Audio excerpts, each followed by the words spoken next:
Yay, wow.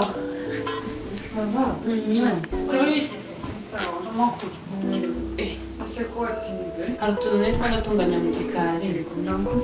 wapishaho yo none se gusa arise kataje koko ntabwo bizi opa afite umutipe afite umutipe inshuti yanjye ameze ateze ngo ni mwiza afite amafaranga aseka neza yambara neza ni imboga mbese gutya yewe ko nuko umwana yagezeyo ngo naho ngiye mama mba nibereye hano iwacu simba nzi naho biva naho bijya kuva umukozi wacu yagenda umva ariko ndabashaka ngiye kuba mubi none se woza amasafuriya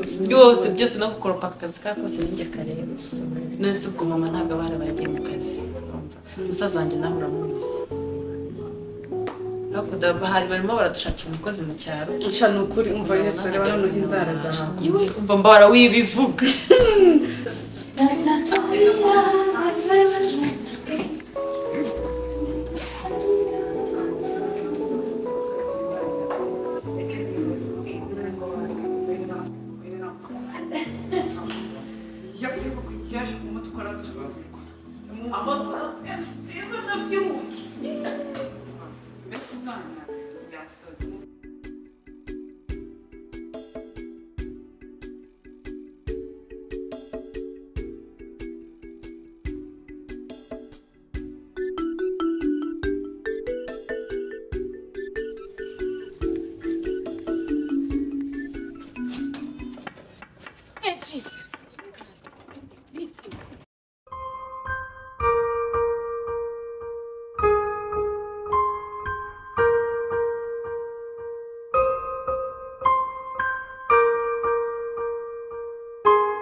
Tenga umbwira ufite iki kibazo tuza ufite iki kibazo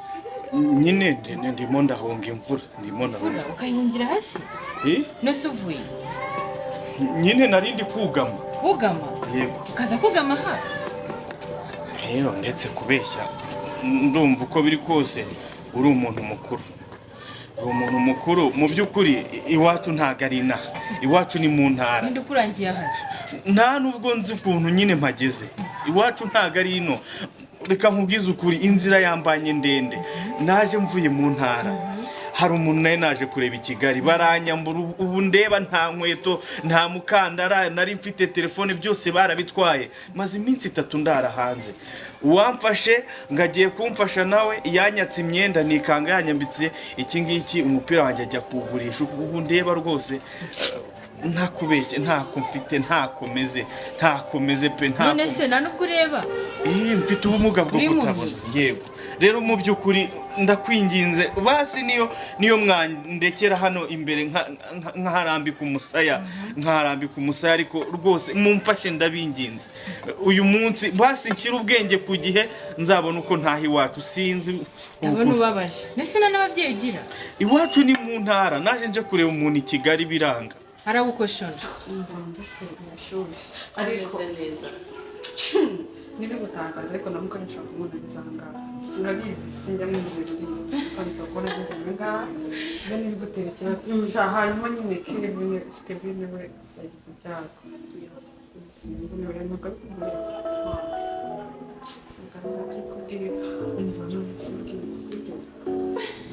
ko numva abandi bana baba bameze neza reka tubireke ndetse mukuru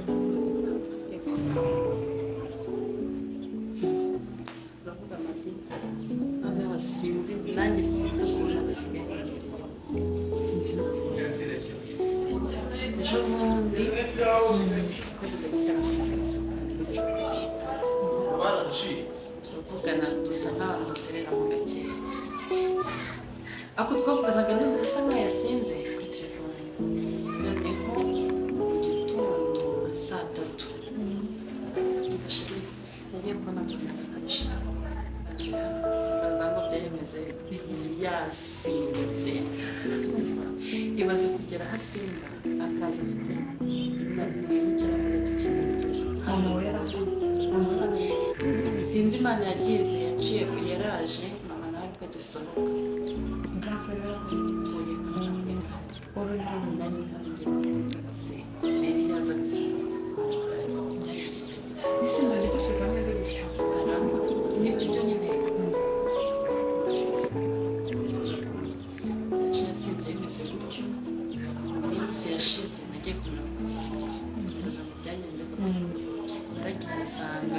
uzi urabona sireyi zose z'i Kigali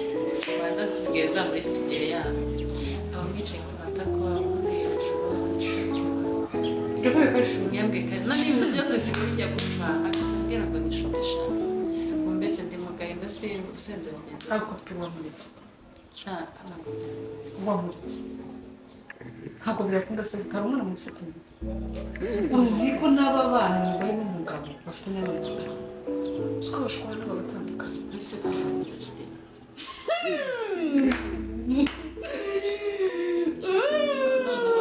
My God, uri mu rukundo washyushye umuntu ufite n'abakobwa sibyo uzi niba gute niba watandukanye what mwararyamye none ikibazo ufite ni kimwe kigana mwaryamye nini kwenda kumureka by'umugore ariko se niba mwararyamye ahubwo mbwira ndi ikintu twakora kugira ngo mfashe urumva turi ko tujya garuka mu buzima ntabwo uzawugarukamo jeri amaze kugira amafaranga ikindi ntabwo uri ku rwego for real none ubwo abonye abakobwa bari kumwe so bizagusaba ko uzajya muri gym ukagira ikibuno kuko ntacyo ufite siko numva noneho biremereye kuruta ibyo nari mfite sibyo ko mwarakundanye kimeze kuri akiri hasi ntabwo bivuze ngo muzabona ntabwo niyumvisha ukuntu nzajya mbyuka ubwira tutavuganye gute urumva ibyo bintu umuhungu ari hano hanze neza kuruta ufite amafaranga kurutaho kandi beza azanagukunda shiri uri mwiza ntabwo madiba ari umusore wajya gutura uhangayitse ngaho ibaze noneho mama wawe yamusanga ngaho bimbwire uzi n'uburyo kandi uko nagize amahirwe se basi akaba agiye mu kazi yaza none akamusanga ntiyasinze umuntu ari kuvuga ngo umuhungu ugukunda arakubahisha sibyo umuhungu ukunda ntabwo azaje iwanyu ameze nk'uko ugukunda aba yaje ameze sinumva yasinze yaparitse imodoka hanze yari ibaze kugera hasi ndagatinyuka kinjiza n'ikirahure cy'inzoga arimo none se ugomba kubaha ikindi rego ko yaragufataga ngo akakujyana muri za rwanda byo bivuze iki ubuse ni hari abo tuzi gukomana bajyanye ahantu hose batereye amavi byagenze gute hejuru noneho y'umuhungu umeze kuriya wamuritse ese kumukunda ni iki hazaza n'undi arega umukunde rega ibyo byose ni mu mutwe hazaza umuntu umukunda n'undi none kuri kutugura turwaza okay ngaho noneho hera muri ibyo ngibyo sibyo twebwe tureke ngo uzabwire ubu se uri kubona ari n'abandi unafite umugabo mwiza nta mafaranga ntabwo amutesha umutwe hari n'umunsi n'umwe yarajya kumureba ngo amusangane n'umukobwa kandi ampisi niyo yabikora ariko akabikora yihisha ariko bo barabikwiriye ubu icyo utabona ni iki ahita ambwira ngo ntabwo twari turi muri shuti ngo kuri kisanga bikaba yambwiye ngo mare ibintu nk'ibyo hari abadirekita wabonye hari amakamera abonye asetinze hari ayo wabonye nyine ngo baba bari muri shuti akoze uko bagufasha akakwifatira amatipa yakugize gutya wageraga ahubwo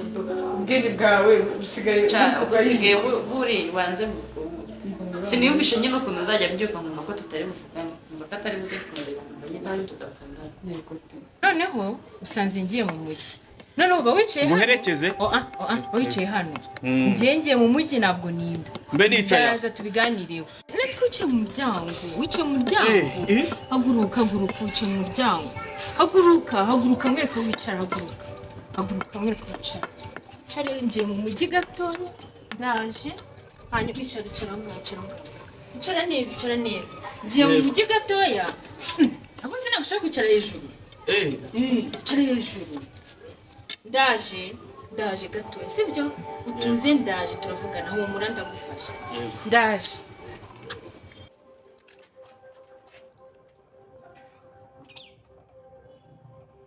genda se naba njyahe ino nzi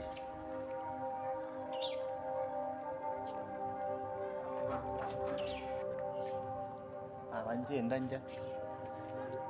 Kigali umuntu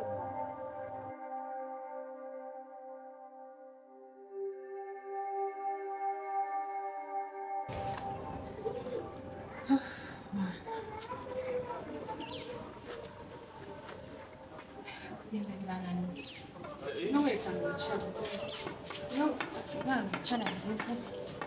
nize ndagufasha umuntu wageze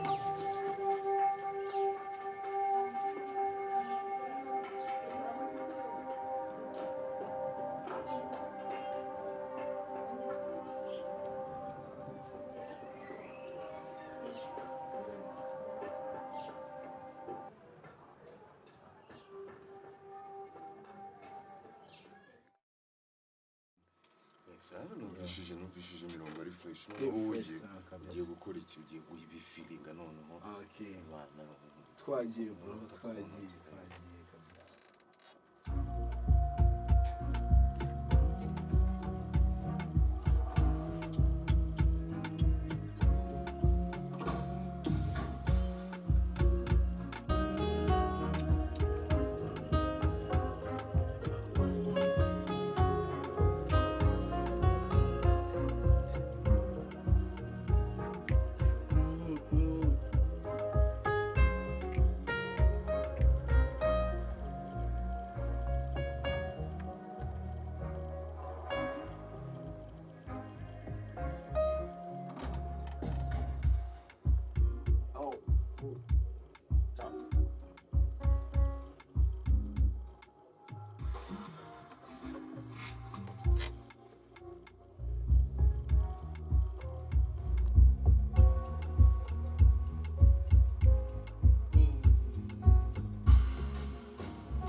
umfashe noneho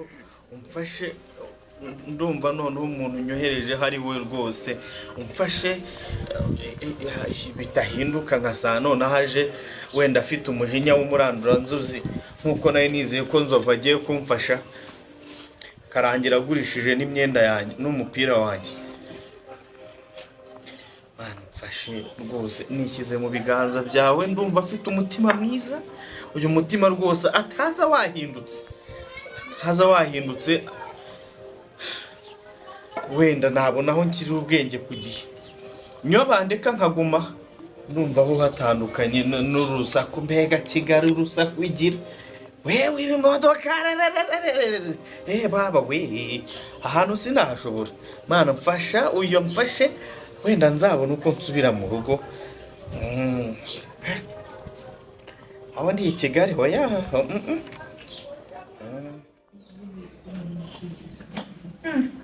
Mukobwa Yego. ukifata ukansiga Nene yabwiye ko kwaza. Ubusobanyizo njana jumira. cyaze ndumva ukansiga None se we, niho mwese kuvuga ko njumira. aha cyakoze bituma manze ngo Aho paritse hano. ego tuza manze ngo ukore neza umva ariko nemeye wayibonye hey Ubundi ni byo nababwiye. Nibyo nababwiye. Umva usubira mu matepe ejo ndamukoze.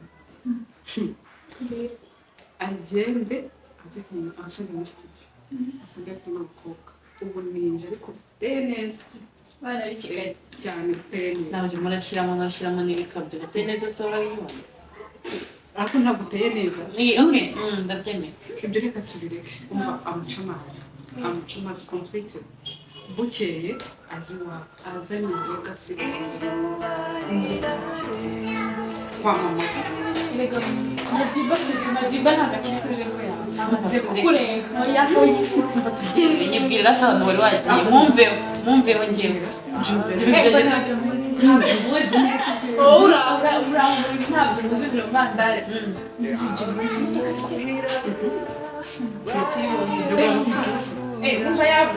yasinye sheke ahubwo ntabwo muzi afite imodoka nziza benzi nziza ngako ni bogari ya ndani uzonye imodoka umva uzadupresenta ryari nk'abakopine bawe abakobwa b'i Kigali ndazishuma ariko nzamubereka nta soni ugira ese ubwo ubona ku rwego rwa Jimimani mubizi se ugeze natwereka icyo afite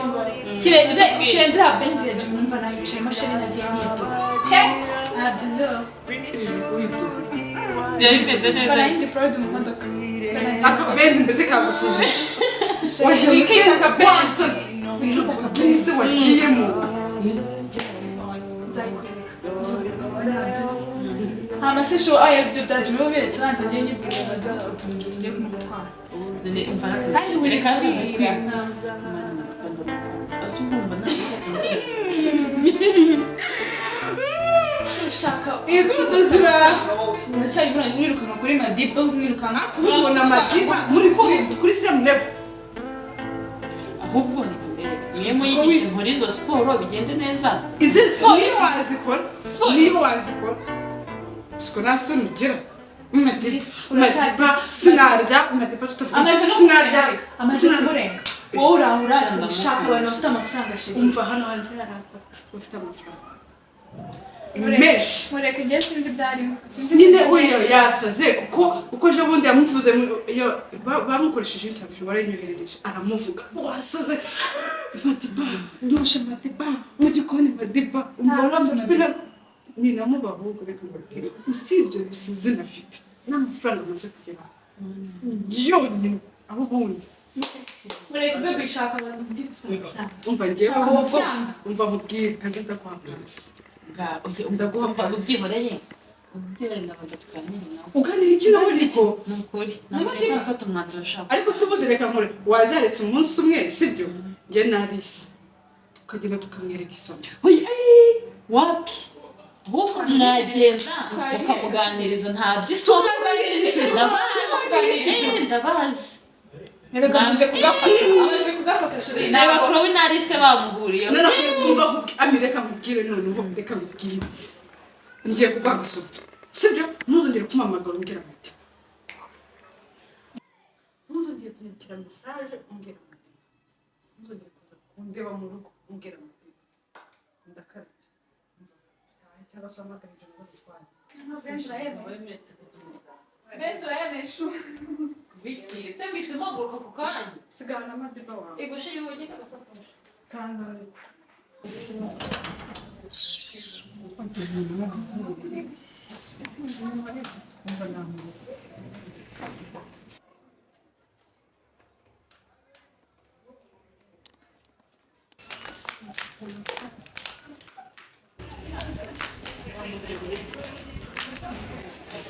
yemwe bakuru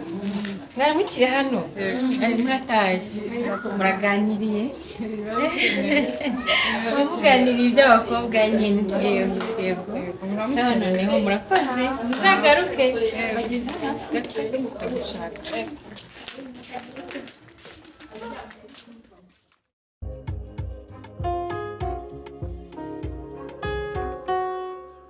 man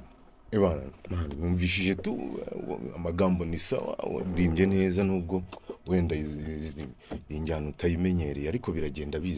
biza none se ahubwo reka nkwereka kugira ngo tujyanemo banza umbwire story ubwo hakuntu byimeze kuntu byifashe noneho tubona ukuntu tujyana bro man iyi story ni true story so n'umujama wanjye mani wakamaye n'umujama wanjye wakamaye ambwiye afite umubro we aza kundana n'umu baby man wa mujama aza kujya state kwiga so kwera ko baby bakundanaga byatari umva baby namufashaga ari hariya ubona muri $100 jamugeze ambwira baby you know $100 ntakinamara ndabize udufaranga twacana mu Rwanda ni make kuyariya beba akavuga ati okay kamfashe sheri akajya afata amusho yembwaga 600 akajya afata kamwereza akavuga okay mfashe sheri agendege neza zazi kumbi jama man yajyanaga mu byano yagendaga mu byana bebe agategereza imyaka 40 imbere igipaka gize imyaka 44 kabisa mana banamubwira ati ramujama aragukinye nazagaruka namunigira myaka yose ewa bebe akavuga yarankunda avuga nazagaruka mana ategereza arayeba kabisa imyaka 44 jama yaje azanye n'abana babiri b'abazungu n'umugore mana ewa bebe atagwa ewa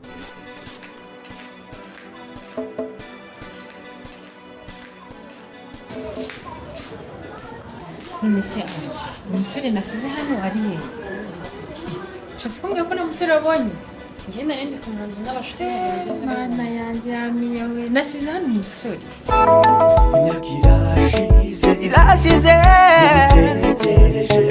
Oui, cela est juste et vrai. Être handicapé ne signifie pas qu'on est incapable de tout. Yeah, it's true. If there is anyone with any disability, it doesn't mean that he or she hasn't an ability. Yego, kuba ufite ubumuga runaka ntibivuze ko ari ntacyo ashoboye.